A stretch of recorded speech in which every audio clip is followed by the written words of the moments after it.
Halo Sobat Dunia Seribu Besar, semoga Sobat selalu diberi kesehatan, panjang umur, dan rizki yang melimpah, amin. Sebelum masuk ke alur ceritanya, jangan lupa dukung channel ini ya dengan klik subscribe, like, komen, dan share, terima kasih. Mari kita lanjutkan perjalanan. Li Qiye. Li Qiye tidak terlalu menerima pembicaraan Tame Dragon. Tame Dragon juga tidak peduli dan masih tetap antusias dan bahagia seperti sebelumnya. Saudara Li, barang Anda memiliki kualitas terbaik, saya memiliki pelanggan yang mencari barang kuno seperti ini, apakah Anda tertarik untuk berdagang? Tidak ada, Li Qiye terus terang menolaknya. Tunggu. Tame Dragon buru-buru berkata, Saudara Li, jangan terlalu bersemangat untuk menolak dan berpikir baik-baik. Setuju saja dan kami bisa dengan mudah menegosiasikan harga atau harta apapun yang Anda inginkan. Batu kekacauan atau hukum prestasi tertinggi juga mungkin terjadi. Ingatlah bahwa ada kaisar di antara pelanggan kami, mereka pasti akan menyebutkan harga yang mengesankan. Tidak tertarik, kamu bisa pergi sekarang. Li Qiye mewakili lengan bajunya dan berkata, Saudara Li, tidak perlu terburu-buru, berpikirlah baik-baik. Tame Dragon tersenyum sepanjang waktu, ditambah lagi, benda ini mungkin tidak cocok untukmu. Lagi pula, begitu banyak orang yang mengetahui bahwa Anda memiliki harta karun kuno, saya khawatir banyak orang akan datang ke rumah Anda. Jika Anda memperdagangkannya, sakit kepala itu akan berkurang di masa depan. Bagaimana mungkin Li Qiye tidak memahami seluk-beluk komentar ini? Oleh karena itu, dia menyorotkan Tame Dragon dan berkata dengan malu-malu, apakah kamu mengancamku? Tidak mungkin, aku tidak berani melakukannya. Tame Dragon dengan cepat menjawab, Anda terlalu khawatir, saya menganggap diri saya seperti seorang pebisnis tetapi saya mematuhi keyakinan untuk tetap jujur bahkan dalam bisnis. Itu sebabnya saya tidak punya niat untuk menimbulkan masalah bahkan jika Anda tidak berdagang. Dia berhenti sejenak sebelum melanjutkan, tetapi hal itu mungkin tidak berlaku bagi orang lain. Saya pribadi tahu bahwa beberapa pelanggan sangat tertarik dengan barang tersebut. Jika mereka benar-benar menginginkannya, saya rasa tidak ada yang bisa menghentikan mereka. Benarkah? Jika mereka menginginkannya, biarkan mereka datang. Semakin banyak, semakin meriah. Li Qiye mencari sebagai jawaban. Set. Tame Dragon terlonjak ketakutan dan dengan cepat membungkam Li Qiye, Saudara Li, tenanglah sedikit karena langit mempunyai telinga. Beberapa pelanggan adalah karakter yang luar biasa, dewa tertinggi hanyalah titik awal, tidak ada kekurangan kaisar juga. Benar-benar sekarang, Li Qiye mendengus. Ya, Tame Dragon menyampaikan suaranya, kepemilikanmu atas harta karun ini telah membuat kehebohan dan menarik perhatian beberapa dewa tertinggi dan kaisar. Jika mereka adalah kaisar dan dewa biasa, saya dapat menyampaikan beberapa kata baik untuk Anda menggunakan reputasi tuan saya. Namun, beberapa dari mereka benar-benar menginginkan harta Anda dan saya mungkin tidak dapat melakukan apa-apa. Kaisar-kaisar ini tidak dapat disentuh karena mereka berasal dari otoritas surgawi. Pria itu berhenti sejenak dan melanjutkan dengan nada misterius, pernahkah Anda mendengar tentang otoritas surgawi? Otoritas surgawi. Ya, organisasi itu terdiri dari para kaisar. Li Qiye tersenyum bebas. Tame Dragon melanjutkan, tidak ada seorang pun yang mampu memprovokasi otoritas surgawi di dunia ini. Jika mereka menginginkan harta karun, setiap orang harus dengan patuh menyerahkannya. Selain itu, saya juga akan berterus terang, Saudara Li. Saya mendapat informasi rahasia, orang-orang dari aliansi Purewut juga ada di sini. Mereka juga menginginkan harta karun ini. Aliansi kayu, murni. Li Qiye tersenyum tebal setelah mendengar ini. Ya, Purewut Alliance, organisasi legendaris lainnya yang tidak dapat diubah. Ketika mengambil tindakan, belum lagi semut seperti kita, bahkan kaisar pun akan gemetar dan hantu akan menangis. Rumor mengatakan bahwa ini adalah tim misterius yang dimulai oleh Kaisar Ilahi Purewut, beberapa menyebutnya sebagai aliansi ilahi. Tidak ada catatan yang dapat dipercaya tentang hal itu, tidak ada yang tahu kaisar mana yang merupakan bagian dari kelompok ini. Keberadaannya sendiri masih menjadi misteri. Sepertinya kamu tahu cukup banyak. Li Qiye sangat terhibur. Tidak, bukan aku tapi tuan dan pamanku punya banyak teman. Kavaleri Tame Dragon kami mengenal semua orang di dunia, termasuk banyak kaisar, jadi saya mengikuti jejak majikan saya, memiliki lebih banyak saluran informasi daripada yang lain. Dia menjadi sangat sombong setelah menaikkan kapal. Ini bisa dimengerti. Penasaran, dewa tertinggi Tame Dragon, memiliki 11 totem. Kavalerinya adalah eksistensi yang mengerikan di murni. Ia memiliki 9 anggota tetapi semuanya adalah dewa tertinggi. Inilah mengapa kejadiannya sangat menakutkan tetapi ada yang lebih buruk lagi. Mereka sebenarnya adalah sekelompok bandit. Dewa tertinggi Tame Dragon pernah menjadi bandit rendahan sementara anggota lainnya juga memiliki asal-usul yang diselidiki. Kesembilan orang tersebut telah melakukan perbuatan keji, tidak meninggalkan apapun yang tersisa di jalan mereka. Itu sebabnya banyak orang diam-diam menyebut mereka kavaleri bandit, bukan Tame Dragon. Terlepas dari masa lalu mereka yang jahat, banyak keturunan di Pure tidak dapat melakukan apapun karena takut. Inilah alasan mengapa Tame Dragon Child berani membalas Feng Yi. Pendukungnya juga sangat kuat, niatnya memberikan kepuasan dan pelayanan yang jelas. Siapapun yang mengetahui sedikit tentang mereka pasti sangat ketakutan saat ini. Namun, Li Qiye tetap santai seperti biasanya. Otoritas surgawi atau aliansi Purewood, biarkan mereka datang. Aku sedang ingin berdecak darah kaisar sekarang. Tentunya darah kekalahan ini akan memiliki rasa yang luar biasa. Jika Anda memiliki koneksi yang baik, beritahu mereka yang tertarik dengan harta saya untuk datang secara berkelompok. 1 atau 2 kaisar dan dewa tertinggi tidak cukup sebagai pembuka hidangan. Mungkin 10 kaisar atau 1 legiun, pemeriksaan, apapun, itu lebih menyenangkan. Terlalu merepotkan untuk mengurusnya satu per satu. Setelah itu, Li Qiye mengabaikan Tame Dragon Child dan pergi. Tame Dragon Child benar-benar tercengang setelah mendengar ini dan tidak dapat memproses pernyataan itu dengan baik. Di balik senyumannya ada hati yang kejam. Jangan salah mengartikan persahabatan dan ucapannya yang ramah, ini adalah pria yang kejam. Sebelumnya, dia hanya memainkan tipuan lama, ingin merencanakan harta karun yang Li Qiye dapatkan dari Hop. Seluruh omongan tentang kaisar yang ingin membeli harta karun itu hanyalah upaya untuk menakut-nakuti Li Qiye. Padahal, hal ini sudah berkali-kali dilakukan karena cukup efektif dengan tingkat keberhasilan yang tinggi. Selama itu adalah sesuatu yang dia inginkan, dia akan terus mengintimidasi orang tersebut agar menyerah. Karena terkenalnya kavaleri Tame Dragon, banyak ahli dan bahkan keturunan-keturunan akan dengan patuh menyerahkan harta mereka atau menjualnya dengan harga murah. Tidak ada yang mau mengundang kemarahan bandit seperti pemanggilan ini karena akibatnya mungkin kehancuran sekte, akhir yang tenggelam. Karena kesuksesan besarnya di masa lalu, Tame Dragon Child ingin melakukannya lagi pada Li Qiye.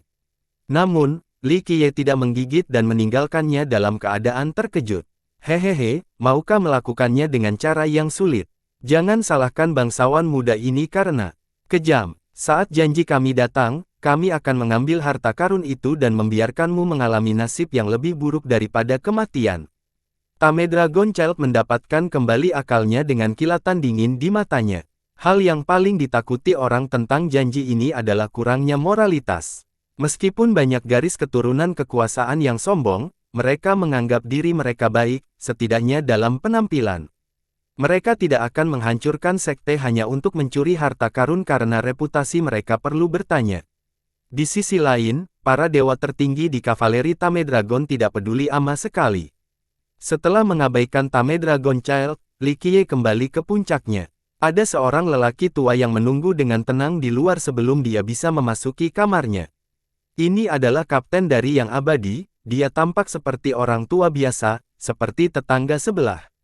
Namun jika kita menilainya hanya dari penampilannya saja, maka akan sangat keliru. Apa itu abadi? Kapal terhebat di Exploration Grounds. Segala macam hal terjadi di tempat ini. Banyak kapal telah dirampok sebelumnya oleh bandit tetapi tidak terjadi apa-apa pada Eternal. Faktanya, tidak ada seorang pun yang berani berpikir untuk memperjuangkannya.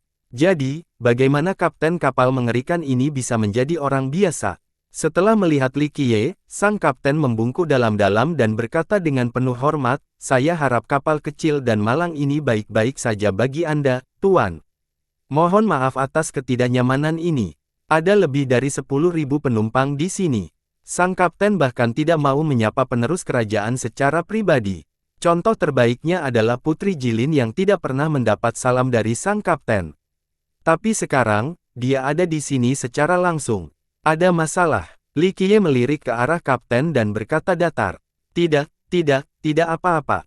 Kapten dengan cepat tersenyum dan berkata, hanya menanyakan apakah Anda menyukai layanan rendahan ini, Tuan. Jika bandit-bandit ini ingin mengganggumu, aku bisa menawarkan bantuanku. Hanya sedikit hal yang terjadi di masa kekal yang bisa disembunyikan dari matanya. Masalah altar saja tidak bisa menarik perhatian Anda. Kaisar di belakangmu cukup berpengalaman, harta ini mungkin berharga tetapi tidak cukup bagi mereka untuk mengirimmu ke sini untuk memeriksanya. Li Qiye berkomentar. Sang kapten takut dengan nada santai Li Qiye. Dia dengan cepat menjawab, Tuan, ini adalah kesalahpahaman.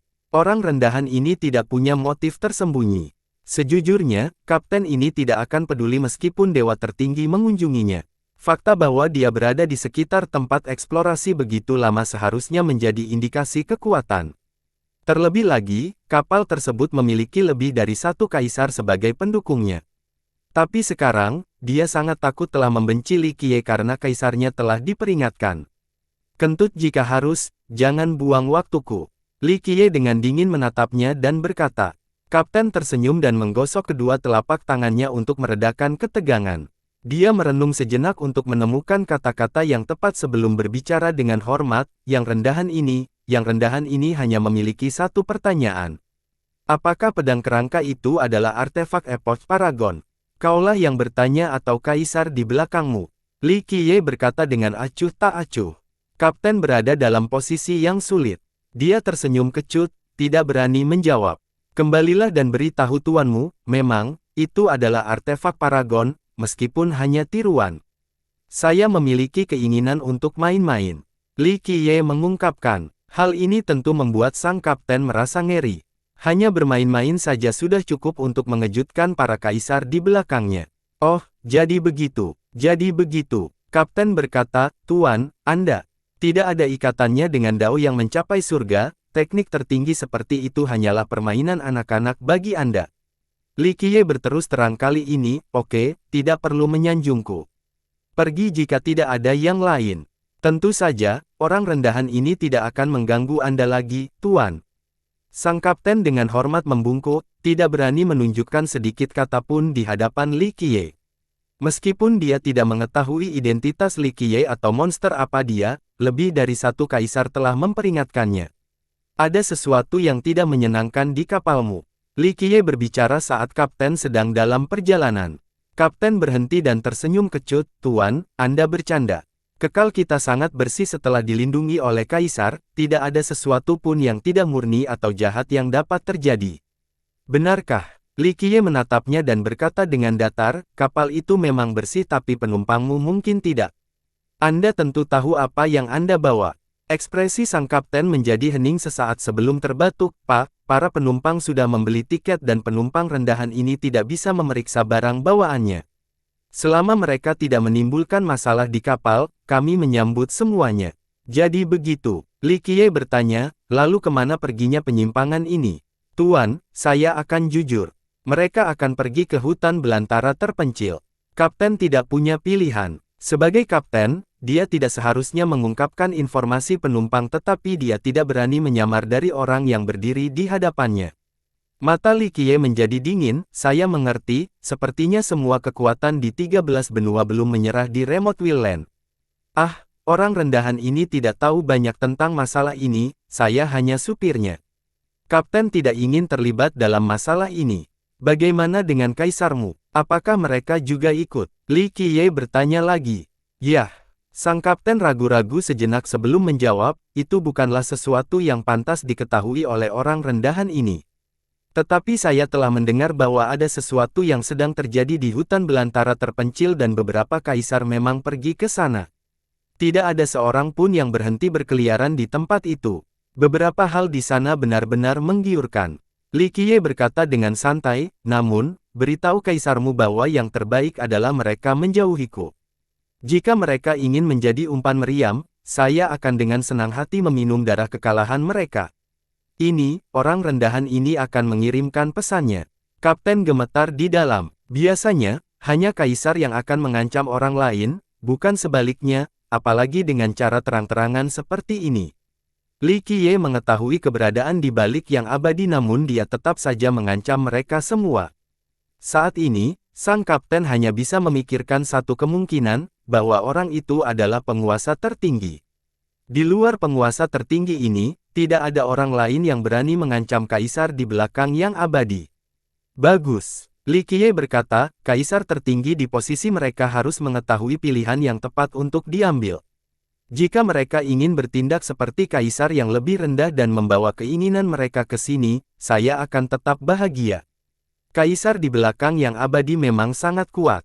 Itu sebabnya mereka bisa melihat tiruan dari Trubones.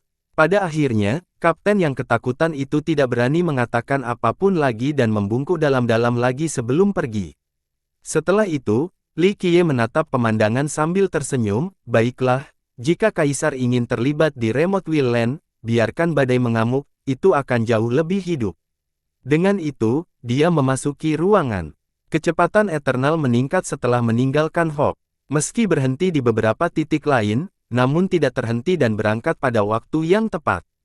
Kapal itu juga memiliki pemandangan indah karena sudah berkali-kali berada di sini, tidaklah berlebihan untuk mengatakan bahwa ia telah menempuh semua jalur yang diketahui. Tidak ada yang terjadi selama bagian perjalanan sejauh ini, sesuatu yang selalu dibanggakan oleh abadi, perjalanan mereka yang mulus. Li Qiye tidak meninggalkan kapal selama berada di tempat istirahat yang berbeda. Dia terus membayangkan dan memikirkan kedalaman Grand Dao. Dalam beberapa hari terakhir ini, Wu Fengying tidak datang mengganggunya. Siapa yang tahu apakah itu karena nasihat sang putri atau dia akhirnya mendapat pelajaran setelah kekalahan sebelumnya. Akhirnya, abadi mencapai titik perhentian yang sangat penting, Imperial Cheng City. Kami telah tiba di Imperial Cheng City. Setelah singgah di pelabuhan luar angkasa, Kapten mengumumkan, Eternal akan berhenti di sini selama setengah bulan untuk mendapatkan pasokan. Penumpang Remote Will Land dapat meninggalkan kapal untuk bersantai. Kembalilah sebelum keberangkatan. Saya pergi. Setelah berlabuh, banyak orang yang bersemangat dan melompat turun dari kapal. Kami akhirnya sampai di sini. Bahkan mereka yang pernah ke sini sebelumnya masih merasa gembira. Imperial Cheng City dibangun di tepi dataran Buddha. Itu juga satu-satunya kota di Exploration Grounds.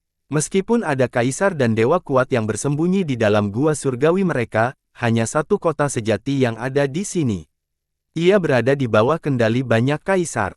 Dari yang abadi, seseorang dapat melihat dunia yang melayang di atas kegelapan yang luas. Itu memancarkan cahaya agung yang memiliki kesamaan Buddhis.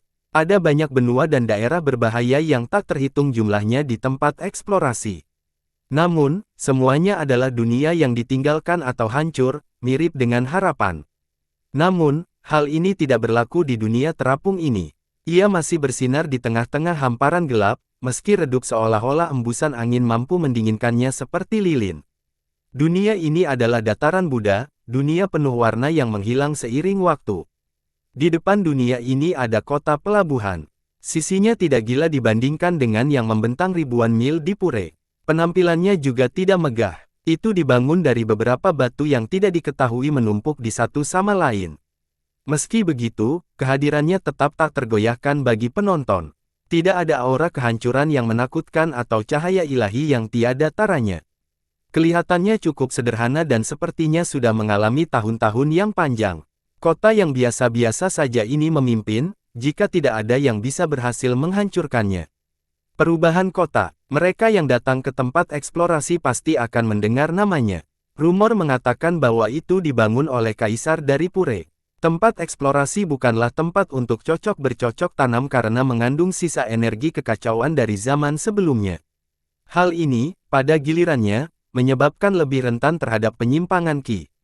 Ini tidak terjadi di Imperial Cheng. Ada yang mengatakan bahwa inovasi bisa dilakukan di dalam ruangan tetapi orang luar tidak mengetahui rahasia sebenarnya.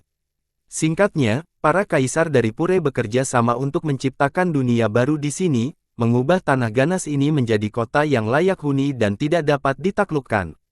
Masih belum diketahui berapa banyak kaisar yang tinggal di kota itu. Banyak kaisar di tempat eksplorasi yang memiliki gua sendiri, tetapi beberapa memilih untuk sesekali tinggal di kota ini juga.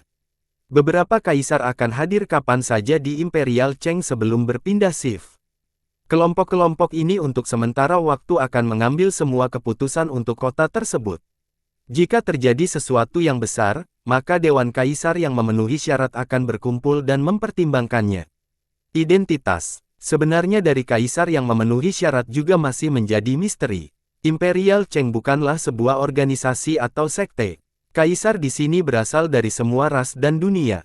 Mereka setara di tempat ini dan tidak ada tekanan perang rasial dan antar sekte. Mereka tidak peduli dengan pertikaian dan kebencian duniawi. Jika tidak, mereka tidak akan diizinkan untuk tinggal di Imperial Cheng dan terlibat dalam proses pembuatan kebijakan. Tidak ada yang tahu mengapa kota ini didirikan, tetapi ada satu legenda yang menyebar melalui pura. Dinyatakan bahwa ini adalah markas terakhir jika terjadi bencana. Bahkan jika dunia dihancurkan, Imperial Cheng akan tetap berdiri kokoh karena itu adalah benteng terkuat yang pernah ada. Ia telah disurvei dan diberdayakan oleh kaisar yang tak terhitung jumlahnya. Darah dan usaha mereka telah tertanam dalam fondasi tempat ini. Bahkan 12 kaisar telah membantu juga.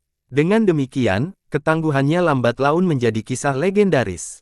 Tentu saja, ketika hari berhenti benar-benar tiba, hanya Tuhan yang tahu tentang orang-orang yang memiliki tiket masuk. Li Qiye sedang berdiri di atas gunung sambil menatap gerbang Imperial Cheng yang tertutup sambil tersenyum tipis. Gerbang menuju kota besar ini selalu ditutup. Di luar kaisar, orang luar akan sangat sulit masuk tanpa izin atau rekomendasi. Tentu saja, siapapun yang ingin memaksakan diri akan menganggap upaya tersebut sebagai tindakan bunuh diri. Bangsawan muda, kamu mau masuk? Sang putri diam-diam bertanya. Di matanya, Li Qiye jelas merupakan seseorang yang bisa masuk tanpa perlawanan apapun. Sementara itu, junior seperti dia tidak memenuhi syarat untuk melakukan hal itu. Tidak ada yang bisa dilihat di sana, hanya cangkang kura-kura. Li Qiye tersenyum bebas. Sang putri tersenyum kecut setelah mendengar ini. Begitu banyak orang yang ingin masuk tetapi belum bisa. Li Qiye membuatnya terdengar sepele. Apa yang akan dirasakan para kaisar jika mereka mengetahui bahwa benteng mereka disebut cangkang kura-kura? Saya ingin tahu kaisar mana yang bertanggung jawab saat ini di generasi ini. Li Qiye berkomentar, aku dengar itu adalah kaisar dari klan Raja Perang dan Gunung Naga Ilahi. Saya tidak tahu benar atau tidak, hanya kembali apa yang saya dengar dari nenek moyang. Jawab sang putri. Raja Jilin juga mendapat tempat di Imperial Cheng, mereka adalah anggota yang relatif awal dari 100 ras di pura. Jika suatu saat musibah benar-benar datang, sembunyilah di sini jika ada kesempatan. Akan ada harapan untuk bertahan hidup.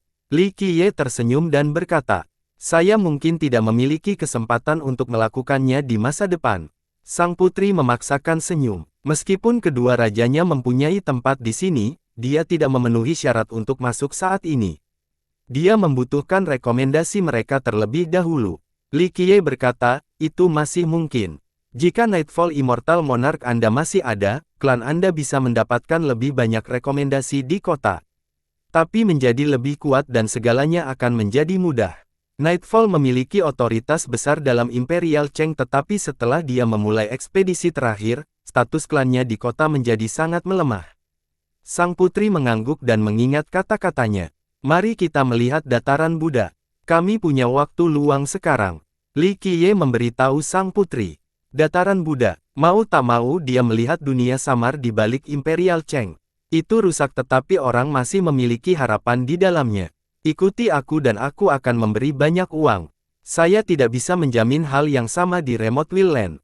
Tempat itu membutuhkan kekayaanmu sendiri, tetapi untuk meningkatkan peluangnya, kami akan memintamu melihat tempat ajaib ini terlebih dahulu. Li Qiye berkata datar. Sang putri, dengan cepat membungkuk untuk menunjukkan rasa terima kasihnya.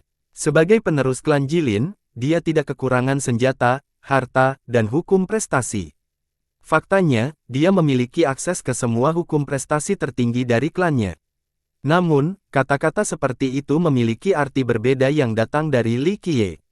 Bagaimanapun, beberapa kekayaan di dunia ini tidak dapat diukur secara fisik. Selain itu, para tinju petualangan membutuhkan ini untuk mempertajam diri dan menimba ilmu.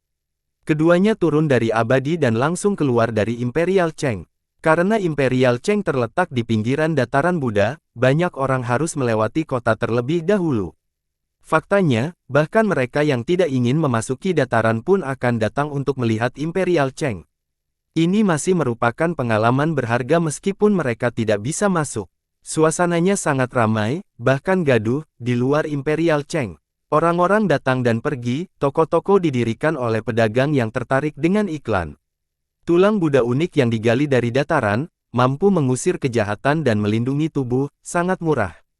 Seorang pedagang diam-diam mengiklankan. Meskipun terdapat banyak pedagang, tidak ada yang berani berteriak di tempat ini atau mereka berusaha meminimalkan teriakan mereka hingga batasnya. Mereka takut mengganggu ketenangan kaisar di dalam. Sekali terprovokasi, kaisar mungkin akan mengubah semua orang di sini menjadi abu. Beberapa datang dengan sengaja untuk mengunjungi dataran Buddha sementara yang lain hanya datang ke sini untuk jalan-jalan. Perjalanan mereka pada akhirnya bisa menjadi topik pembicaraan yang menyenangkan, sangat berharga untuk menghabiskan waktu mereka di Exploration Grounds. Ada beberapa bangunan dan paviliun yang cukup jauh dari Imperial Cheng.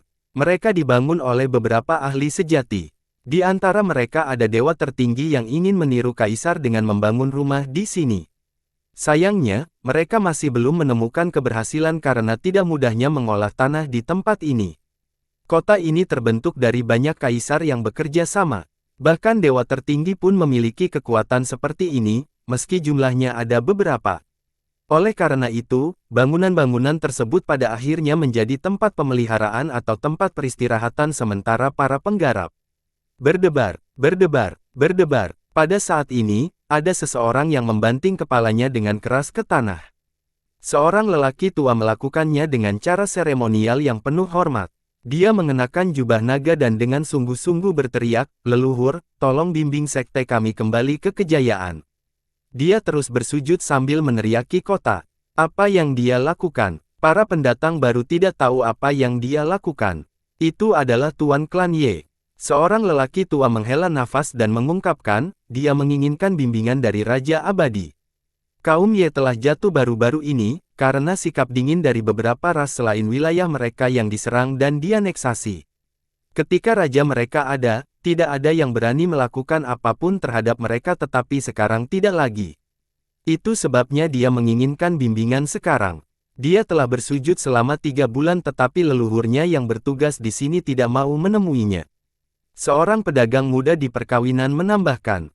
Putri Jilin sedikit menjadi emosional setelah melihat ini.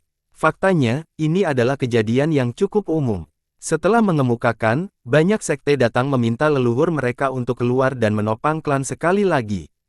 Tidak mudah menjadi seorang kaisar. Beberapa gangguan ancaman eksekusi surgawi dan masih muncul untuk membantu keturunan mereka melewati badai. Dia mengundang. Mayoritas keturunan tidak berguna. Li Qiye berkata dengan tenang, tentu saja, tidak mudah bagi kaisar untuk memutuskan hubungan darah mereka juga. Dia juga familiar dengan adegan seperti ini. Beberapa kaisar akhirnya menyerah dan membiarkan klan dan keturunannya menjaga diri mereka sendiri. Kembalilah dari mana kamu datang. Akhirnya, sebuah suara terdengar dari dalam. Ia memiliki keilahian dan kekuatan tertinggi yang tidak perlu ditanyakan lagi. Kegaduhan di luar kota segera mereda. Semua orang menghentikan apa yang mereka lakukan, saudagar itu menghentikan pedagangan diam-diam mereka. Semua mata tertuju pada kota. Tidak ada yang bisa melihat apa yang terjadi di dalam tetapi suara Raja Abadi membuat banyak orang bergidik. Meskipun Raja tidak mengeluarkan auranya, orang-orang tetap merasakan rasa hormat. Ketua klan menjadi kaku dengan kulit abu-abu. Matanya memuaskan keputusasaan. Ini merupakan pukulan yang terlalu besar baginya. Klan mereka membutuhkan bantuan nenek moyang mereka tetapi dia tidak peduli dengan nasib mereka.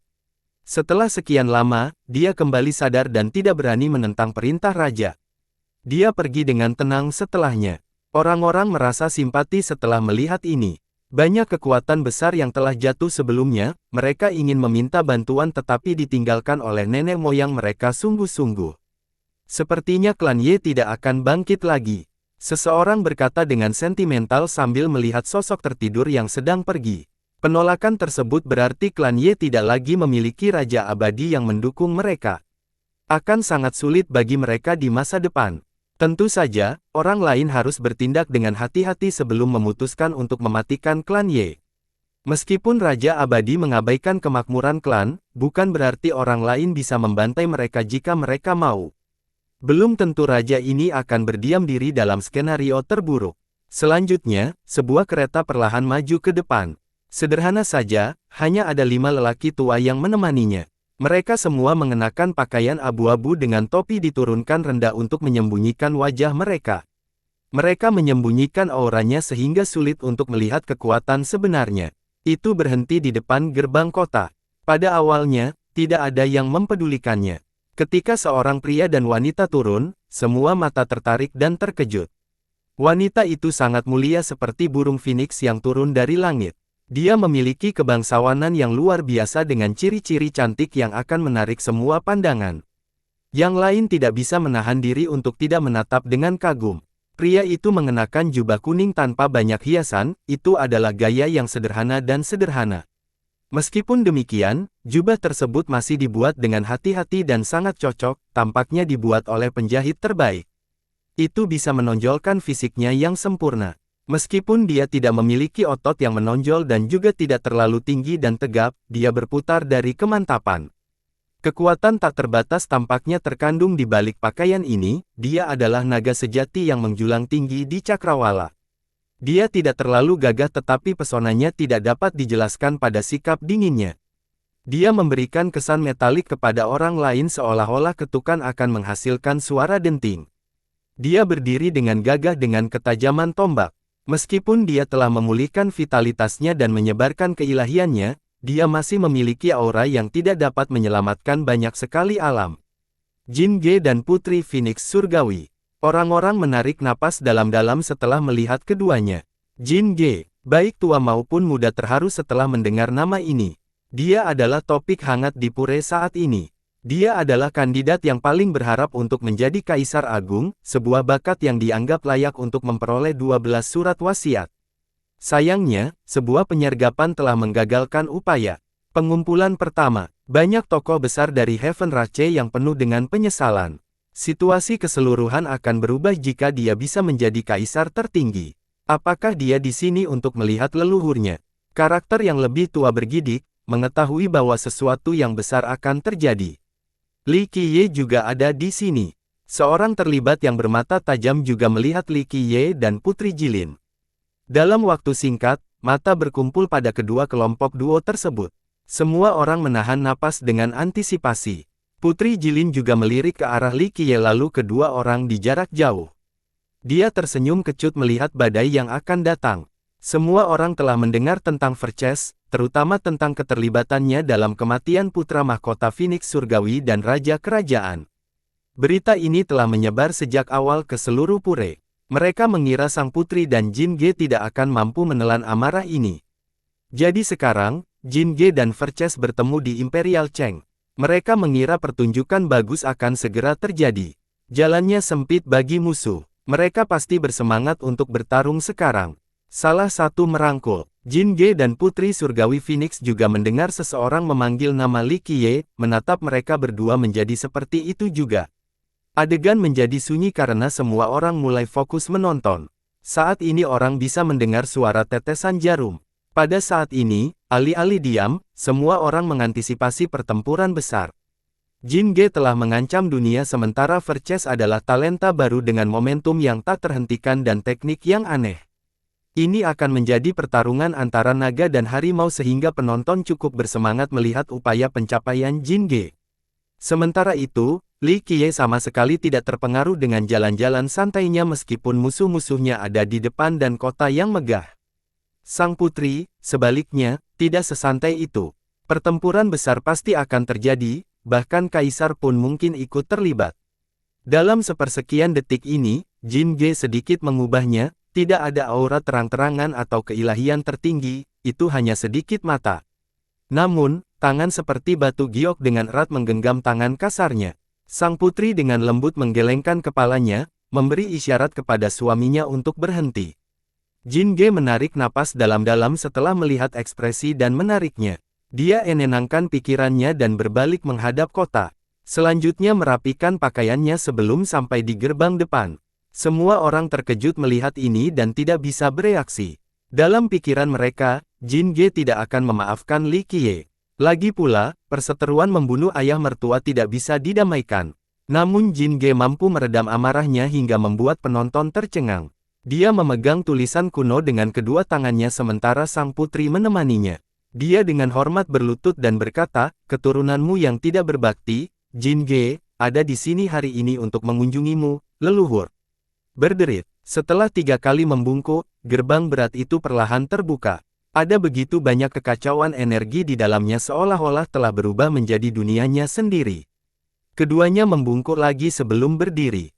Mereka menarik napas dalam-dalam dan berjalan ke kota sambil bergandengan tangan. Saat mereka menghilang ke dalam energi kekacauan, gerbangnya tertutup sekali lagi.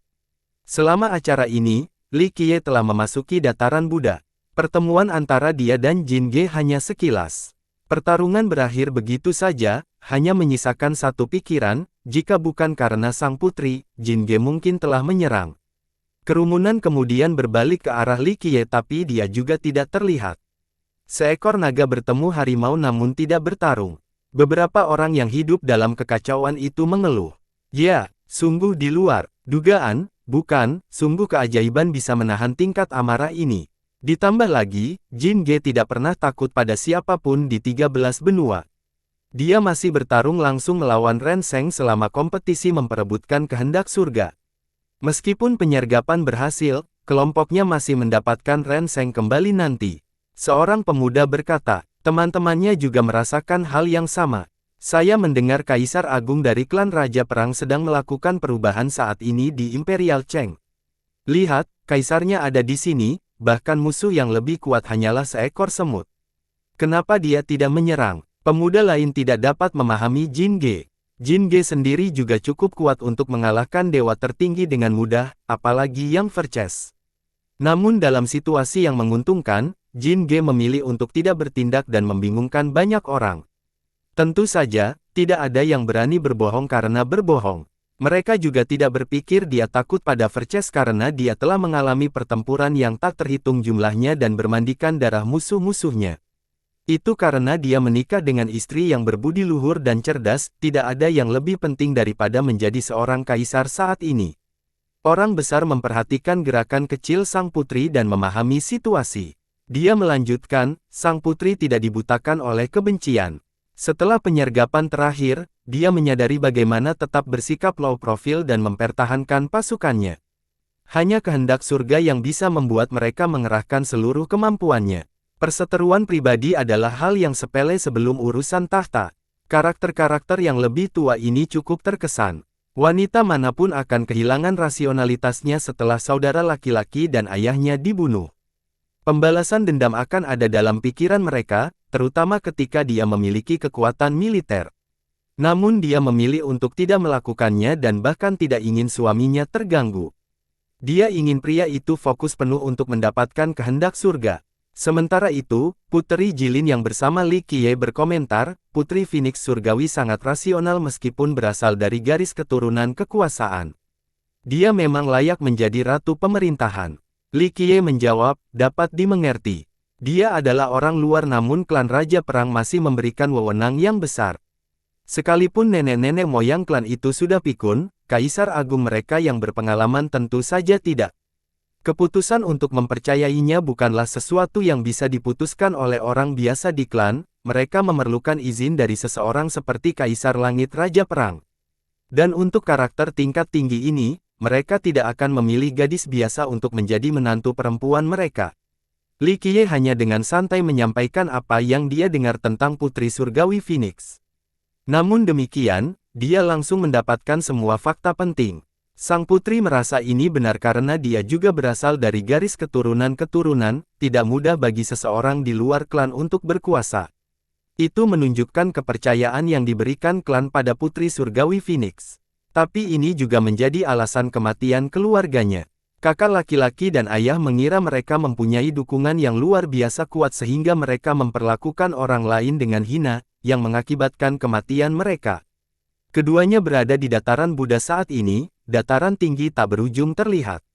Anehnya, tempat eksplorasi sulit memiliki vegetasi apapun. Belum lagi pohon, bahkan rumput pun tidak terlihat. Hal ini tidak terjadi di dataran Buddha. Ada rumputan kuning tumbuh di mana-mana di dataran ini. Mereka berkibar tertiup angin seperti wanita cantik. Namun, rerumputan ini memiliki warna kuning kering saat pertama kali tumbuh dan terlihat sedikit gosong. Mereka memberikan perasaan hampir mati, seolah-olah mereka membawa penyakit mematikan dan bisa berbaring kapan saja. Meskipun demikian, rerumputan muda ini tetap bertahan dan menghuni bidang tersebut. Bagaimana rumput bisa tumbuh di tempat ini? Putri Jilin telah mendengar cerita aneh tentang dataran tersebut. Meskipun keadaannya suram, mereka masih memiliki kehidupan yang berbeda dari tempat lain di tempat eksplorasi. Tempat eksplorasi terdiri dari bidang temporal yang rusak seperti sungai waktu yang hancur. Masing-masing zaman ini telah dihancurkan. Oleh karena itu, kehidupan tidak dapat tumbuh di sini, kecuali terjadi sesuatu yang sangat menantang surga. Fenomena yang Anda lihat di sini cukup mistis. Bagaimana? Sang putri mendambakan lebih banyak pengetahuan. Kekuatan yang melindungi. Li Qiye berkata, faktanya, keberadaan benua-benua yang rusak ini saja sudah cukup mengesankan. Mereka mengandung kekuatan seluruh dunia atau mereka tidak akan bertahan ketika sungai waktu pecah. Namun, tempat ini berbeda dari yang lain. Sang putri mendengarkan tanpa menyela. Suatu hari, ketika dunia berada di ambang kehancuran, apa tindakan Anda? Li Qiye memandangnya dan bertanya. Pertahanan diri. Sang putri tidak perlu berpikir. Jawabannya hanyalah akal sehat, mengukur semua makhluk. Seseorang tidak boleh dikritik karena memilih bertahan hidup di atas segalanya selama masa-masa sulit. Ya, perlindungan diri. Li Qiye dengan lembut mengangguk, itu rasional, banyak orang juga akan melakukannya. Li Qiye terdiam dengan ekspresi sedikit kecewa setelah mengatakan ini. Sang putri menjadi sedikit gelisah setelah melihat sikapnya, bangsawan muda, apakah saya mengatakan sesuatu yang salah? Li Qiye mendongak dan dengan lembut menenangkan kepalanya, tidak, kamu benar. Pelestarian diri bersifat alami, makhluk hidup manapun akan melakukannya. Namun, hal ini lebih mudah diucapkan daripada dilakukan pada hari itu. Seseorang harus membayar harga yang mahal. Dia kembali ke arah cakrawala dengan termenung. Sang putri tidak begitu memahami komentar samar itu. Setelah beberapa saat, Li Qiye melanjutkan, bahkan yang disebut penyelamat pun akan melakukan pagar untuk dirinya sendiri. Sudah terpuji bahwa mereka tidak mengorbankan langit dan bumi dan semua keberadaan. Tipe master seperti ini patut dipuji. Kurbankan semuanya. Sang putri merenung sambil memikirkan dan memikirkan tentang kisah yang dia ceritakan sebelumnya. Dia memikirkan kemungkinan yang menakutkan, menyebabkan pikirannya bergetar. Hanya dalam sekejap, dia menyadari mengapa Li Qiye terus kembali, jangan menunggu penyelamat dunia. Baiklah, tidak perlu membicarakan hal ini lagi. Li Qiye mengalihkan dan tertawa, alasan mengapa rumput bisa tumbuh di sini adalah karena banyak penguasaan tertinggi yang membuat tempat ini dengan perlindungan mereka, triliunan eksistensi memiliki keyakinan yang teguh. Kekuatan pelindung dan keyakinan ini memungkinkan tempat ini memiliki kehidupan. Namun, kekuatan pemusnahan itu tidak terbayangkan dan tidak mungkin dihentikan. Bahkan perlindungan terkuat dan keyakinan tanpa akhir pun tidak dapat melindungi dunia ini. Rerumputan ini hampir tidak bisa bertahan. Berbeda dengan rumput di luar, mereka terlahir lemah karena kesengsaraan. Li Qiye menghela napas dan tidak menambahkan apapun lagi. Sang putri tenggelam dalam kekuatan zaman ini dan keberadaannya yang menakjubkan. Sayangnya, pada akhirnya mereka tetap hancur. Ayo, kita pergi ke punggungan Buddha. Dia melanjutkan ke depan. Punggungan itu tidak terlalu jauh dari Imperial Cheng, hanya 100.000 juta. Namun, itu hanyalah permulaan dari dataran. Hanya dengan melintasi jalan ini seseorang akhirnya bisa melangkah ke dataran dan benar-benar menikmati keajaibannya. Ini adalah pegunungan, megah yang membentang ribuan mil. Namun yang mengejutkan bukanlah letak geografisnya, bangunan-bangunan di atasnya jauh lebih megah. Tembok dan habitatnya rusak sehingga jumlahnya terletak di sepanjang mata memandang. Kuil Buddha kuno ini dulunya sangat indah. Ada satu, khususnya, yang membentang sejauh 10.000 meter. Hanya satu pilar saja yang bisa mencapai langit. Sayangnya, sekarang mereka hanyalah belaka. Hanya pecahan ubin yang tertinggal di dunia yang compang camping ini. Meski begitu, masih bisa dibayangkan betapa megahnya tempat itu dulu. Mungkin ini adalah kerajaan Buddha dengan banyak biksu suci yang cocok ditanam dan bermeditasi. Sayangnya, semuanya tidak lagi ada di sini. Di gunung ini ada jalan berbatu yang penuh dengan anak tangga, mulai dari dasar hingga puncak. Keduanya berada tepat di bawah, di depan jalan setapak. Sambil memandang, seseorang mendapat sensasi bahwa ini adalah jalan menuju Grand Dao. Meskipun mereka tidak lagi memiliki lampu warna-warni yang diasosiasikan dengan kekuasaan, orang-orang tiba-tiba mendapat penglihatan tentang banyak makhluk yang berlutut dan beribadah di tempat ini, satu busur untuk setiap langkah. Aku baru saja melihat sesuatu. Sang putri berkata dengan ragu. Pada levelnya, dia tidak akan melihat ilusi dengan mudah karena hati daonya yang teguh. Itu normal. Li Qiye berkata, jika kamu lahir di era itu, ketika kamu berdiri di sini, belum lagi mengacungkanmu saat ini, bahkan sebagai dewa tingkat rendah yang tinggi, kamu pasti sudah berlutut, dengan senang hati melakukan kowtow setiap kali melangkah. Sayangnya, terlalu banyak waktu telah berlalu dan kehancuran di sini terlalu parah. Itu telah menghancurkan pencerahan di sini. Jika tidak, Anda akan menjadi seorang Buddhis sekarang. Konversi yang begitu cepat. Seni iblis macam apa itu?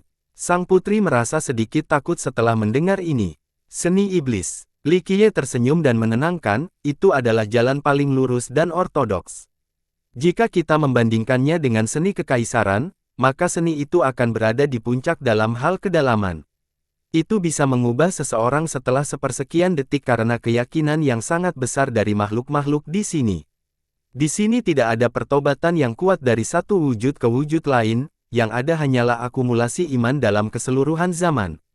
Triliunan makhluk beribadah dari satu generasi ke generasi lainnya, penuh simpati, cahaya, kebajikan, dan kedamaian. Setelah sekian lama, keinginan seseorang hanyalah sebuah gelembung di lautan, sama sekali tidak berarti dan begitu pula Anda sebelumnya, setetes hujan di lautan, hanya mengikuti arus. Iman bisa menjadi dao. Sang putri mendapat petunjuk dari pernyataan ini. Ya, Li Qiye berkata, percayalah pada daoku dan aku akan memberikan perlindungan. Tapi ini bukan berarti aku adalah penyelamatmu, ini hanya sekedar bentuk hidup berdampingan. Itulah mengapa dataran Buddha memiliki kekuatan pelindung, salah satunya adalah keyakinan. Sang putri menyadari mengapa tempat ini istimewa. Naiklah, kami akan menyalakan dupa.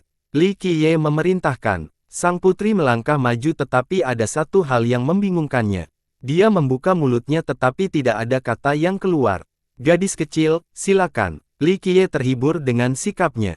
Yang Nobel, kamu juga akan menawarkan rasa hormatmu pada seseorang. Dia akhirnya mengeluarkannya. Dalam pikirannya, dia adalah penguasa tertinggi yang berdiri di puncak dunia ini. Siapa yang pantas jika dia melakukan sikap hormat seperti itu? Ini menunjukkan rasa hormat terhadap orang bijak di masa lalu. Li Qiye meluangkan waktu untuk menjawab, meskipun tidak ada penyelamat sejati, ada prajurit-prajurit yang tidak pernah melukai hati mereka bahkan pada saat kehancuran yang paling gelap sekalipun. Mereka layak dihormati, tidak pernah melanggar hati mereka. Sang putri berkemah. Menurut Anda, apa keinginan utama seseorang yang tertarik? Li Qiye bertanya sambil dengan hati-hati mencatat semuanya. Dia berpikir dalam diam. Bagi banyak orang, tujuan pertama mereka adalah menjadi seorang kaisar. Bagaimana setelah menjadi seorang kaisar? Li Qiye bisa membaca pikirannya. Dia tidak punya jawaban karena dia bukan penjelasan. Pertempuran sampai akhir. Li Qiye berkata, setelah melangkah di jalan ini, itu berarti kamu akan merasa lemah dan ingin tumbuh lebih kuat lagi. Pada awalnya, Anda ingin menjadi lebih kuat dari orang lain. Selanjutnya, Anda ingin melampaui batas Anda sendiri dan akhirnya, berjuang melawan surga dan melarikan diri dari belenggu dunia ini. Itu sebabnya Anda harus berjuang sampai akhir. Namun, ada pula yang memilih untuk berkompromi dalam jalur ini, tidak semua orang bisa melanjutkan selamanya. Ada eksistensi agung yang pada akhirnya melepaskan keinginan utama mereka. Namun beberapa memutuskan untuk berjuang sampai akhir, yang mengakibatkan kematian mereka. Yang terakhir ini patut dihormati. Dia dengan lembut menghela nafas dan melanjutkan, inilah mengapa hati Dao sangat penting. Hanya perusahaan yang teguh yang membantu Anda berjuang sampai akhir. Tampaknya, suatu hari nanti, kamu hanya akan menjadi eksistensi yang pernah kamu benci. Orang-orang yang berkompromi, apakah mereka masih bersembunyi di kegelapan? Sang putri tidak dapat menahan diri dan bertanya dengan suara gemetar. Jawabannya mungkin menakutkan, sesuatu yang orang lain tidak ingin hadapi. Kami akan memberikan rasa hormat kepada kami. Pertama, untuk menyapa orang bijak. Kedua, untuk melihat apakah kita akan mendapat berkah dari kupu-kupu roh. Li Qiye tidak menjawabnya dan malah terus maju. Berjalan di tangga ini mirip dengan mendaki langsung ke langit mendung. Rumornya, mendapatkan bantuan dari kupu-kupu roh di punggung Bukit Buddha dapat membawa keberuntungan yang lebih baik. Kupu-kupu ini bahkan akan melindungi orang tersebut, memungkinkan mereka mendapatkan bendaharaan di dataran. Apakah ini benar? Putri Jilin bertanya saat mendaki. Dia telah mendengar banyak legenda tentang tempat eksplorasi dari nenek moyangnya, termasuk kupu-kupu roh. Li Qiye tersenyum dan kecewa, tidak ada keberuntungan di dunia ini. Itu adalah jenis kekuatan lain. Sebelum memahaminya, Anda akan merasa bahwa ini sangat misterius, semacam keberuntungan atau takdir. Sang putri tidak begitu memahami apa yang dia katakan sehingga dia berjalan dengan tenang bersamanya. Setelah sekian lama, keduanya akhirnya mencapai titik tertinggi dari punggung bukit tersebut. Dia langsung bergerak sambil berdiri di puncak. Itu adalah lapangan luas yang terbuat dari banyak batu besar. Meskipun diguyur hujan dan berangin selama bertahun-tahun, ladang kasar ini masih ada. Namun, yang lebih mengejutkan adalah patung Buddha raksasa di lapangan ini. Itu tampak seperti raksasa di tengah awan. Ia duduk dalam posisi digabungkan dengan satu tangan membentuk mudra sementara tangan lainnya diletakkan di depan perut. Kepalanya tampak seperti Don, sepertinya sedang memikirkan Dao. Seseorang tidak punya pilihan selain melihat patung ini, tidak lengkap dengan banyak retakan seolah-olah telah terluka. Telinganya hilang dan fitur wajahnya tidak dapat dikenali. Tampaknya olah wajahnya telah hancur, tidak membiarkan orang lain melihatnya. Hal yang menakjubkan dari patung itu bukan hanya ukurannya saja. Ada temperamen yang tak terlukiskan di dalamnya, satu-satunya temperamen yang tak terpecahkan. Bahkan langit yang tinggi tampak begitu jauh dan bumi berada di bawah kakinya. Langit di atas tidak bisa membuatnya menyerah. Bahkan bumi tidak bisa menghentikan pergerakannya. Oleh karena itu, siapapun akan memiliki keinginan untuk bersujud di hadapan Buddha ini, ingin mencium kakinya untuk menunjukkan rasa hormat mereka yang sebesar-besarnya. Sang putri memiliki microwave yang kuat dan hati Dao yang kokoh, tetapi dia juga merasakan keinginan untuk bersujud di hadapan Buddha ini. Langit tidak mengizinkan seseorang melihat wajah Buddha ini. Sialan betapa malangnya itu, Li Qiye berkata dengan dingin. Sang putri terkejut. Ini adalah pertama kalinya dia mendengar seseorang mengutuk surga seperti ini. Dia mendongak dan membuka pemandangan surganya. Sayangnya, dia tidak bisa melihat wajah patung itu seolah-olah telah disegel. Tidak perlu melihat, langit telah melarangnya. Li Qiye terjadi. Tapi kenapa? Dia bertanya. Li Qiye menatap patung itu dan berkata, ini adalah orang bijak tua, permulaan suatu zaman. Saat sungai waktu terus mengalir, ia memikul keyakinan akan keberadaan yang tak terhitung jumlahnya. Anda tahu betapa pentingnya dunia dan segudang Dao dibandingkan dengan keyakinan ini. Itu bisa menggantikan segalanya, mengubah segalanya menjadi dunia cahaya. Namun setelah kehancurannya, surga Islam melarang siapapun melihat wajah Buddha ini lagi. Sang putri kagum. Dia mencoba membayangkan zaman cahaya yang menakjubkan setelah mendengarnya. Ada lebih dari sekedar mereka yang hadir di hadapan Buddha ini. Ada banyak petani yang berdiri dalam barisan, perlahan maju ke depan tanpa mengucapkan sepatah kata pun. Sebelumnya Li Qiye adalah kereta dewa dengan bayangan awan merah malam. Rupanya ia berjalan di tengah awan. Di dalamnya ada seorang wanita berusia sekitar 30 tahun. Dia menggairahkan dengan penampilan yang dewasa seperti buah anggur yang matang. Yang lain mau tidak mau ingin menggigitnya. Mata yang memikat mampu mencuri jiwa dengan pesonanya yang tak terbatas. Tuan lembah cahaya matahari terbenam. Sang putri tidak menyangka akan melihat wajah yang dikenalnya di sini. Adik Ji, sudah lama tidak bertemu. Wanita itu membalas salam. Namanya adalah Yin Huali, penguasa Sunset Globe. Ini adalah garis keturunan ras iblis dengan dua kaisar di murni. Itu memiliki kekuatan yang besar. Meskipun ada ketegangan rasial, garis keturunan seperti Sunset Glow dan Ji Clan masih memiliki ikatan. Saat tiba dengan sang putri, Huali tidak dapat menahan diri untuk menganalisis Li Qiye. Dia pernah mendengar cerita pria itu sebelumnya dan tidak ingin memprovokasi pria misterius ini. Para ahli terus maju, tidak peduli sikap awal mereka sebelum datang ke sini. Sambil berdiri di depan patung ini, mereka menyalakan dupa dan berlutut untuk memberikan penghormatan langsung dari hati. Setelah menaruh dupa, beberapa ahli tidak bisa menahan diri untuk tidak menatap bahu Sang Buddha. Itu cukup besar seperti pegunungan. Terdapat banyak kupu-kupu roh yang tidak mencolok berada di bahunya sehingga memerlukan pengamatan yang cermat untuk dipasang. Orang akan menemukan bahwa kupu-kupu ini terbuat dari cahaya redup. Mereka sangat terkenal karena mendapatkan bantuan berarti perjalanan yang aman di dataran Buddha. Mereka bahkan bisa membawa Anda ke harta karun tersembunyi di dataran tersebut. Rumor mengatakan bahwa 3 orang telah mendapatkan bantuan dari kupu-kupu ini, Kaisar Dunia, Kaisar Suci, dan Dewa Kuno Pembalikan Fana. Bahkan kemudian ada yang mengira karena peristiwa tersebut, ketiganya mendapatkan rejeki yang luar biasa sehingga menghasilkan prestasi di hari berikutnya. Meskipun buktinya kurang, para kekhawatiran akan selalu datang ke sini untuk beribadah dengan penuh hormat. Tentu saja, tidak ada yang lebih baik daripada mendapatkan dukungan dari kupu-kupu.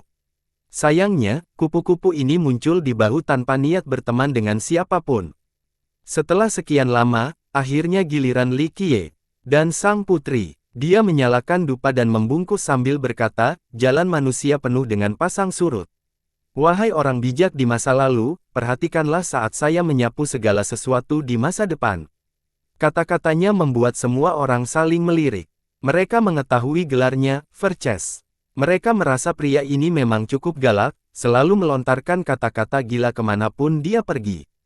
Jika dibandingkan, sang putri jauh lebih hormat. Setelah menyalakan dupa, dia membungkuk 3 kali ke arah Buddha tersebut. Saat keduanya hendak pergi, tiba-tiba terdengar suara embusan. Kupu-kupu yang tergeletak di bahu patung tiba-tiba mulai lebih baik. Kupu-kupu roh sedang bergerak. Seseorang berteriak. Kupu-kupu itu terbang ke bawah dan mengelilingi Li Qiye dari atas ke bawah seolah-olah mereka adalah peri yang bahagia. Apa, ini tidak benar. Seorang ahli tua berteriak, saya sudah berada di sini lebih dari 10 kali tetapi saya belum melihat satu pun kupu-kupu bergerak, apalagi semuanya. Sungguh sulit dipercaya. Dulu ketika Kaisar Dunia tiba di sini, hanya satu kupu-kupu yang mengelilinginya, tetapi Verces mendapatkan semuanya sekarang. Nenek moyang yang berpengetahuan lainnya menjadi terkejut. Bagaimana dia bisa mendapatkan keuntungan itu? Apakah ini yang kamu sebut surga favorit? Seorang temannya menjadi iri dan berkata. Bahkan mulut Putri Jilin pun ternganga melihat pemandangan menakjubkan ini. Kembali, satu saja sudah cukup. Li Qiye berkata sebelum mengembuskan napas. Dia meniup semua kupu-kupu itu kecuali satu kupu-kupu yang menempel di bahunya. Ayo pergi. Dia melirik kupu-kupu ini sebelum memberitahu sang putri. Penonton tercengang melihat pemandangan ini. Lebih baik memiliki lebih banyak kupu-kupu tetapi Li Qiye sebenarnya hanya meninggalkan satu kupu-kupu. Sebenarnya ada yang takut punya terlalu banyak kupu-kupu. Gemuruh. Saat Li Qiye dan Putri Jilin hendak pergi, serangkaian langkah teratur terdengar. Dalam sekejap mata, sekelompok 36 orang naik ke puncak. Suasana langsung menjadi tegang. Semua anggota memiliki aura agresif dengan kilatan kejam di mata mereka. Mereka mengenakan baju besi berwarna hitam merah muda tapi itu bukan karena pewarna. Ini adalah warna darah kering, menyebabkan penonton samar-samar mendengar bau busuk. Skuadron Tame Dragon. Seorang penonton berseru dengan ngeri. Li Qiye memperkenalkan pemimpin skuadron ini. Itu adalah anak Tame Dragon. Ini adalah skuadron brutal yang dipimpin oleh murid pertama Dewa Tertinggi Tame Dragon, Sangguan Yunjian. Dia telah mewarisi seni dewa tertinggi dan menjadi satu dengan 2 totem.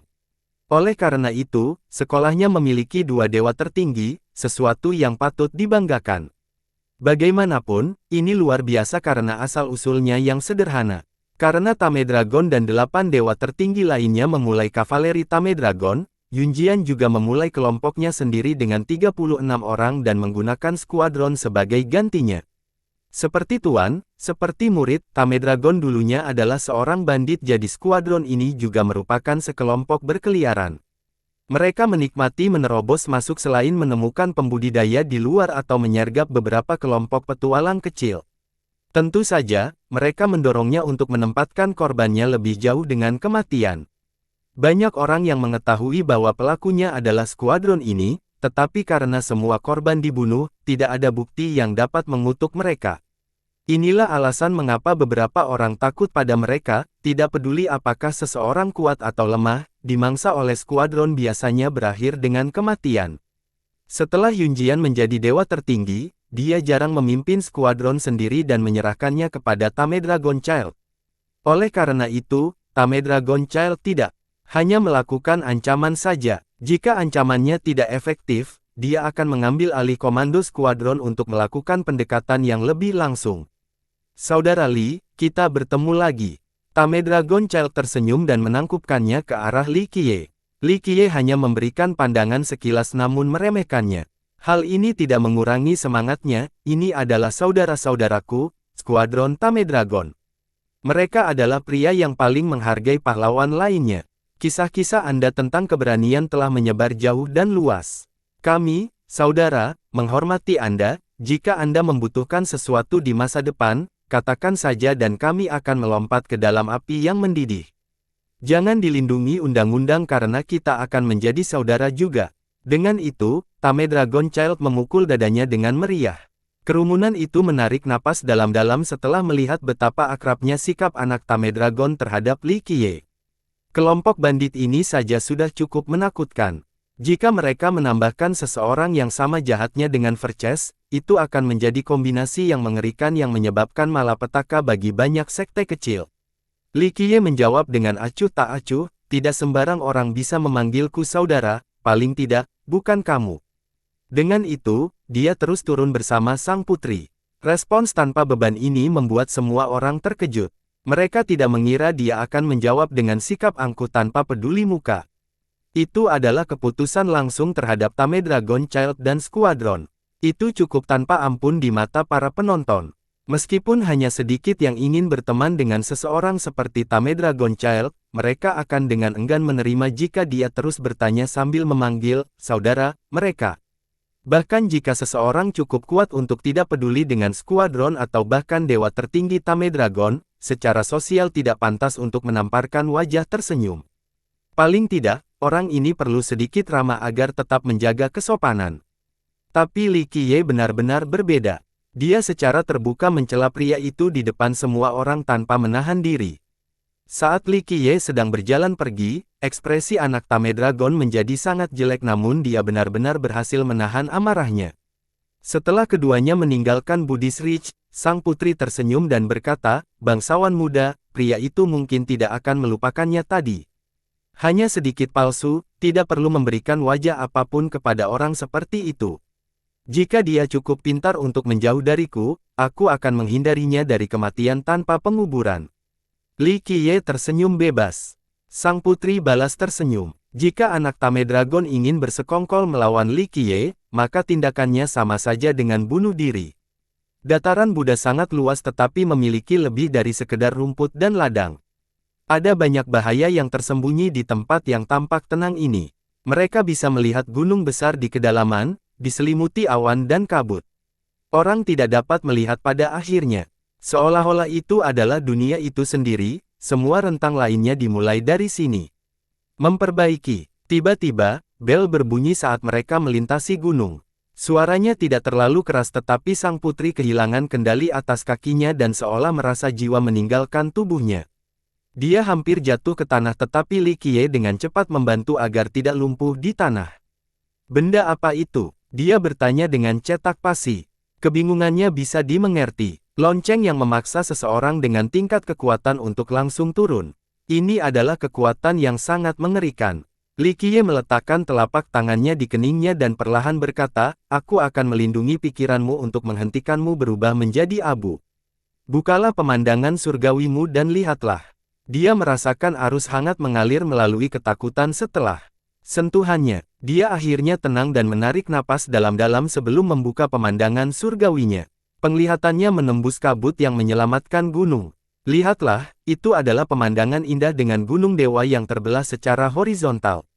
Gunung ini megah menembus langit. Seharusnya dikelilingi oleh bintang-bintang dan galaksi, tetapi suatu kekuatan yang diketahui telah membelahnya menjadi dua. Bintang-bintang di perpecahan juga hancur, hanya sebagian yang tersisa. Di puncak dunia yang rusak ini ada lonceng yang melayang. Bentuknya sangat besar dan terbuat dari emas murni, masih bersinar. Suara tadi datang dari bel ini. Lonceng ini adalah benda yang menghancurkan gunung suci ini. Dia bertanya, tidak, lonceng itu ingin melindungi wilayah ini. Sayangnya, perjuangan tidak ada artinya sebelum kehancuran. Li Qiye berkata datar. Bukankah ini harta karun tertinggi, benar-benar tak terbendung?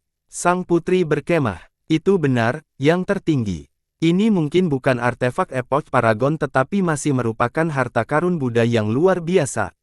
Li Qiye mengangguk. Mengapa tidak ada yang datang dan mengambilnya? Dia menjadi terkejut. Belum ada yang bisa mencapainya. Lihatlah lebih dekat, apakah kamu tidak melihat orang bersembunyi di sana? Li Qiye tersenyum. Dia lebih fokus dan setelah sekian lama, dia menemukan ada seorang lelaki tua yang berkuasa di salah satu bintang yang ditembus. Dia bersembunyi di dalam lubang dengan lapisan pelindung di sekelilingnya, ditenagai oleh logam dewa. Intuisi membayangkan bahwa ini adalah dewa tertinggi. Semakin dia melihat, semakin banyak orang yang dia temukan bersembunyi di antara puing-puing di luar angkasa. Mereka kuat dan memiliki penghalang pertahanan, tampaknya waspada terhadap hal-hal tertentu. Di saat yang sama, mereka menatap bel seolah ingin mencari kelemahan. Sekarang, seseorang meraung dan menariknya keluar dengan 3 totem. Dia berubah menjadi naga raksasa dengan 8 sayap menerjang lonceng. Selanjutnya, telapak tangan mendekati bel, ingin menekan dan menarik. Dewa tertinggi bersayap, seorang veteran dengan 3 totem. Putri yang berpengetahuan luas menjadi terkejut. Memperbaiki. Suara bel lain terdengar tepat sebelum telapak tangan hendak melakukan kontak. Gelombang suara menyerang menyebabkan darah berceceran kemana-mana. Tangannya meledak terlebih dahulu sebelum seluruh tubuhnya. Ah! Dewa tertinggi bersayap berubah menjadi hujan darah dengan kilatan cahaya di dalamnya. Dia masih dewa tertinggi. Di saat yang berbahaya ini, dia menggunakan totemnya untuk melindungi takdir aslinya dan berhasil keluar dari ruang ini. Meski begitu, nasib sebenarnya kini sudah redup. Meskipun selamat, dia mungkin memerlukan beberapa puluh ribu tahun untuk pulih kembali ke kondisi puncaknya. Saat bel berbunyi, orang-orang yang bersembunyi di penghalang menggunakan penghalang pertahanan mereka. Gelombang suara datang dan menghancurkan penghalang ini satu demi satu. Bahkan ada yang sampai muntah darah akibat benturan tersebut. Tentu saja, ini adalah hasil yang jauh lebih baik daripada apa yang terjadi pada dewa tertinggi bersayap. Mereka semua adalah dewa tertinggi yang telah lama bersembunyi di sini untuk mempelajari bel. Inilah mengapa mereka bersiap dengan penghalang pertahanan sebelum setiap ring. Sayangnya, ini masih belum cukup untuk menghentikan kekuatan sepenuhnya. Sang putri menarik napas dalam-dalam. Apalagi dewa tertinggi tua dengan 3 totem langsung hancur. Jika itu dia akan menjadi abu dalam hitungan detik tanpa ada kesempatan untuk lari. Lonceng itu cukup menakutkan. Sang putri merasa takut. Klan mereka mungkin tidak bisa mengumpulkan harta dengan level yang sama untuk melawannya. Ya, Li Qiye berkata dengan datar. Dengan bel ini, seseorang dapat bertarung melawan senjata hukuman surga. Itu cukup kuat untuk menghentikan kekuatan penghancur. Sang putri bergidik setelah mendengar ini. Senjata hukuman surga, ini adalah artefak legendaris yang diciptakan oleh Kaisar untuk pertempuran terakhir dengan kekuatan yang tak terbayangkan.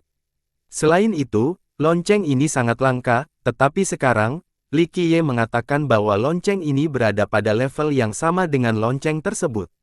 Ini terlalu berat untuk diterima. Meskipun tombak kebajikan milik Star Stomper juga merupakan senjata hukuman surga, itu hanyalah senjata yang belum selesai. Kaisar Abadi Minren merasa bahwa senjata itu tidak dapat melampaui persenjataan abadi sejati miliknya sehingga dia berhenti menyempurnakannya dan memberikannya kepada Star Stomper. Jika lonceng ini luar biasa seperti ini, mengapa Kaisar tingkat atas tidak datang untuk mencoba mengambilnya? Sang putri bertanya, loncengnya terlalu kuat. Kaisar biasa mungkin tidak bisa menahannya tetapi Kaisar yang cukup kuat juga tidak mau. Li Qiye berkata, ini adalah lonceng keinginan, yang diciptakan oleh persembahan dari banyak Buddha tertinggi. Mereka menampilkan tubuh mereka dan menyempurnakan Dao Buddhis mereka hingga akhirnya menciptakan lonceng besar ini. Mereka ingin menggunakan segalanya untuk melindungi. Terlebih lagi, tidak terhitung banyaknya orang beriman yang mempersembahkan kedagingan dan rasa hormat mereka terhadap doktrin Buddha untuk menciptakan kehidupannya. Mereka mempunyai harapan untuk menghentikan power of destruction. Sayangnya, kembali menjadi abu adalah hasil akhirnya. Li Qiye dengan lembut menghela nafas. Sang putri bergidik. Kesalehan seperti itu sungguh sulit dipercaya, berakhir dengan artefak yang menakjubkan. Perhatikan baik-baik. Lonceng ini penuh dengan karma. Seorang kaisar yang benar-benar perkasa tidak ingin terlibat dalam karma jenis ini karena hal itu merupakan kehendak umat Buddha. Ini adalah karma yang sangat besar pada kehancuran kedua. Seseorang memerlukan banyak waktu dan usaha untuk menghapus tingkat karma ini. Mereka lebih baik menyempurnakan senjata hukuman surga yang lebih cocok. Dia menunjukkan perbedaannya. Sang putri langsung mengerti maksudnya. Harta karun ini mungkin luar biasa tetapi tidak cocok. Hanya dewa tertinggi yang akan datang ke sini, kaisar tingkat tinggi menahan diri untuk tidak melakukan hal itu. Ayo pergi. Li Qiye menarik telapak tangannya dan melihatnya. Dia membuang muka dan mengikutinya, tidak berani berlama-lama. Lonceng ini terlalu menakutkan, hanya satu pertanyaan saja sudah cukup untuk menekannya. Dalam perjalanannya, ia cukup memperluas wawasannya setelah melihat banyak tontonan yang luar biasa. Di dataran Buddha, sang putri melihat seorang Buddha raksasa yang hancur di tanah. Ia tampak penuh kebencian terhadap surga sambil memegang tongkat penakluk kejahatan dan mengarahkannya ke langit. Yang bisa dilakukannya hanyalah mempertahankan pose ini karena kekuatan yang diketahui telah menembus dahi, meninggalkan lubang besar. Ia telah kehilangan semua keilahian Buddha tetapi setelah bertahun-tahun pengujian yang panjang, tubuhnya masih ada di sana, tampaknya terbuat dari baja yang tidak bisa menyelesaikannya. Beberapa ahli bahkan telah mencoba untuk memindahkan Buddha ini tetapi tidak ada yang berhasil melakukannya meskipun telah mengerahkan seluruh kekuatan mereka. Dia juga telah melihat sebuah kuil besar yang kondisinya relatif baik meskipun beberapa lokasinya rusak. Ini adalah tempat ibadah bagi banyak biksu suci dan banyak jamaah yang taat. Hanya mayat kering yang tersisa. Meskipun demikian, mereka masih memancarkan cahaya redup dan suci. Sambil melihat ke langit, seseorang akan menemukan bahwa para biksu dan 10.000 jamaah ini sedang membuat diagram besar. Mereka sepertinya berdoa untuk sesuatu. Sang putri tidak begitu memahami hal ini sehingga Li Qiye menjelaskan, ketika kehancuran datang, orang-orang di sini cukup baik dan penuh belas kasihan, ingin mendoakan keberadaan di dunia ini. Ini hanyalah angan-angan saja. Surga tidak menyayangkan siapapun, baik yang baik maupun yang jahat, semuanya semut. Kemungkinan rendah dan putus asanya hal ini mengemis di akhir dunia mereka, namun apapun itu tetap tidak meluputkan mereka. Mengapa kehancuran terjadi? Dia bertanya. Li Qiye tersenyum dan berkata, apakah kamu akan berada di sini sekarang tanpa kehancuran sebelumnya?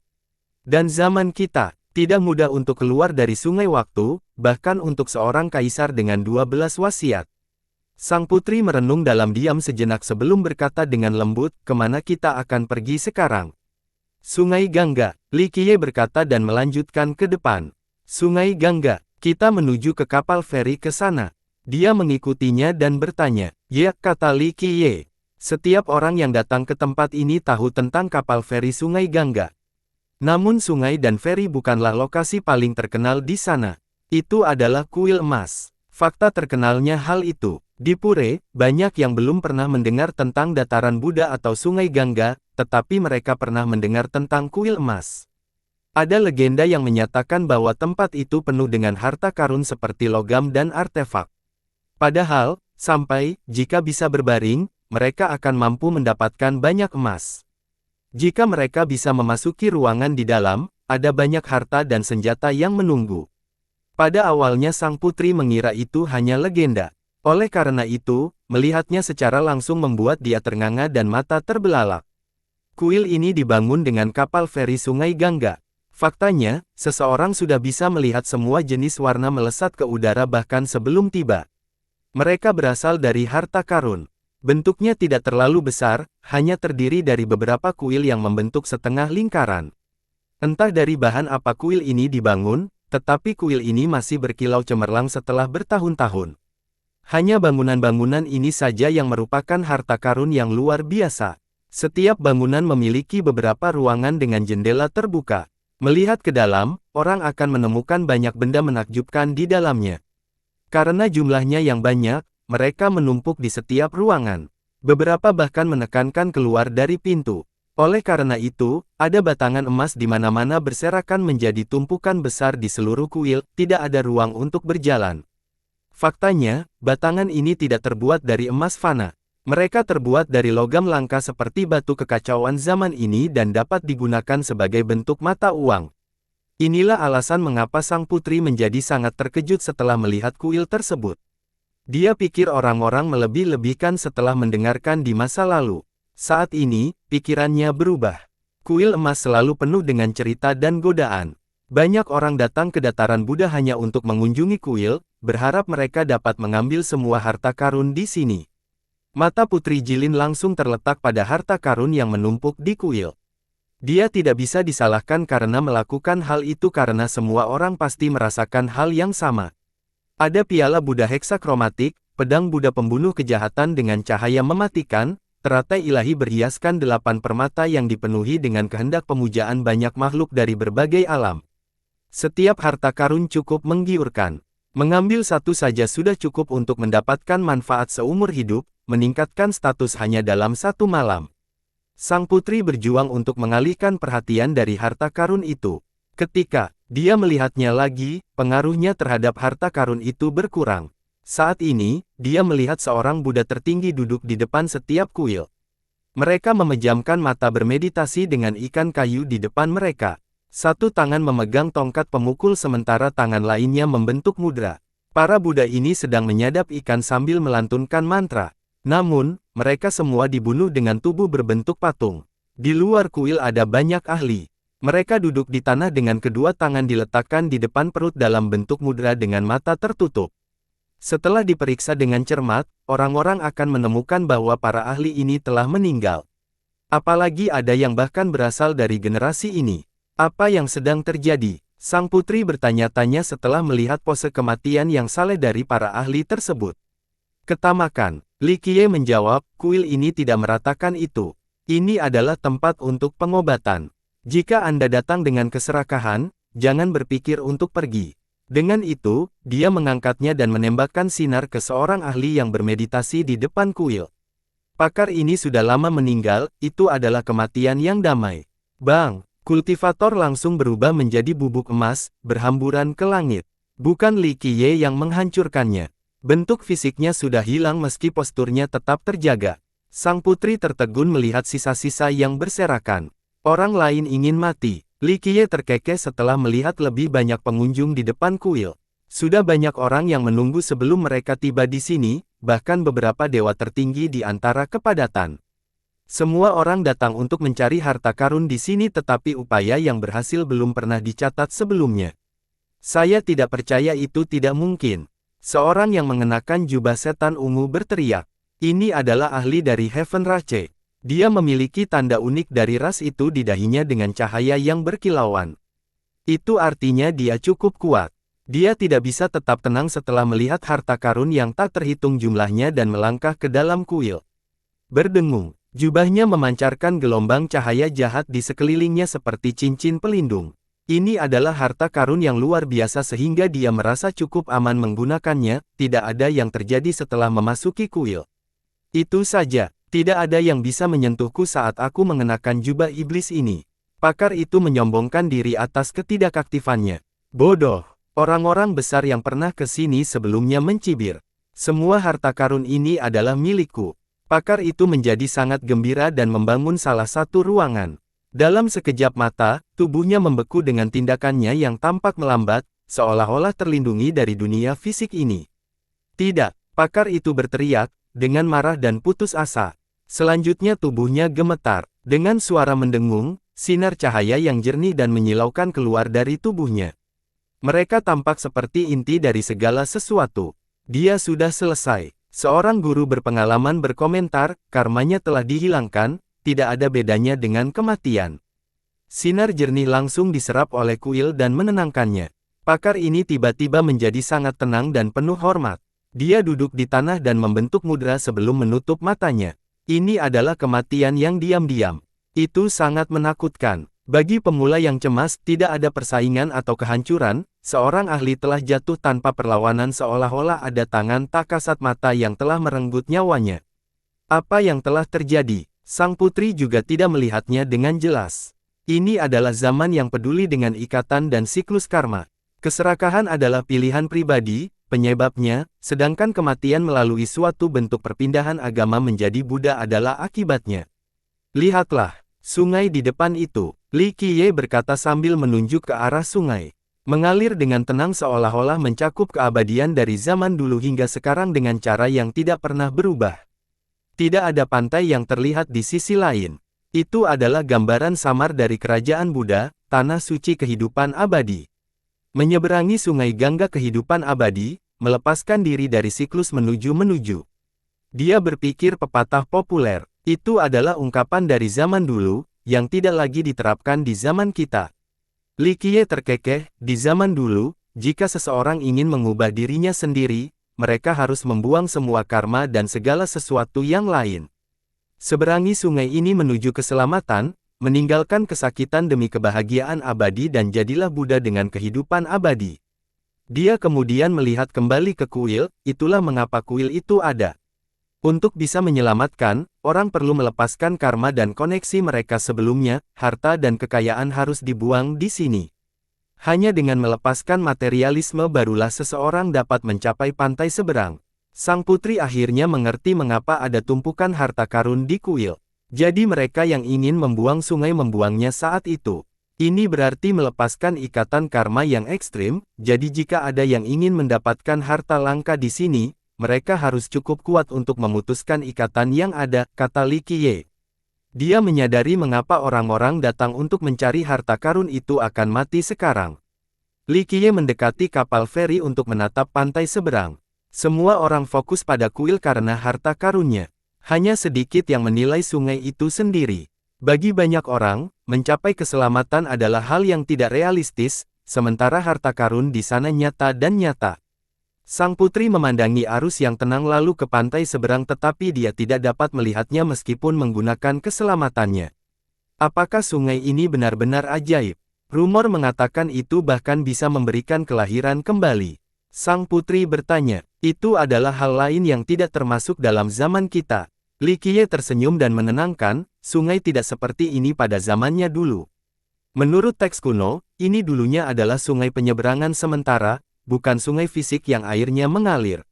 Semua keyakinan suatu zaman berkumpul di sini sehingga terus mengalir dalam zamannya.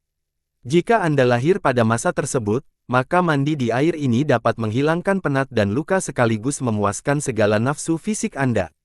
Tentu saja, ini didasarkan pada memiliki hati Dao yang taat. Dia berhenti dan menghela nafas, itu adalah sungai yang menampung kekuatan suci. Sayangnya, ia masih belum bisa melindungi dunia ini. Namun faktanya dataran Buddha masih ada sejak zaman kuno ini, sebagian besar disebabkan oleh sungai ini. Bersambung.